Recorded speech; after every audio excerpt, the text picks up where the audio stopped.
క్లైభ్యం మాస్మగమః పార్దనైతత్తవ యూయుపపద్యతే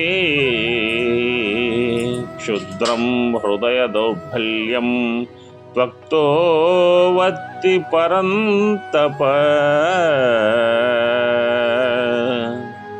ఈ శ్లోకంలో క్లైభ్యం అంటే క్లీబత్వము అంటే నపుంసకత్వం అని అర్థం. యుద్ధం నందు అర్జునుడు నేను యుద్ధం చేయనని మొండికేస్తాడు. అలా మొండికేయటం అనేది చాలా తప్పు. ఆ మొండికేయటాన్నే క్లీబత్వం అన్నాడు శ్రీకృష్ణ భగవానుడు. అంటే ఇక్కడ క్లైభ్యం అంటే నపుంసకత్వం, పౌరుషం లేకుండా, పిరిగితనం, అధైర్యపడటం, సోమరితనం, ఇవన్నీ కూడా క్లైభ్యం కిందకి మీనింగ్స్ వస్తాయి. అదేవిధంగా మాస్మగమః అంటే ఏదైతే చేయకూడదో అదే చేయటం అనమాట. అంటే మంచి పని కాదు, చెడ్డ పని. మాస్మగమః అంటే పొందకూడదు అని.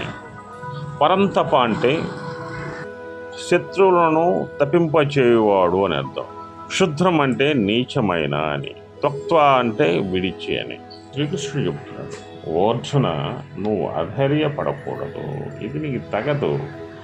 నీచవగు ఈ మనోదుర్బలత్వము వీడి యుద్ధానికి సన్నద్ధము కమ్ము అని శ్రీకృష్ణ భగవానుడు చెప్తున్నాడు.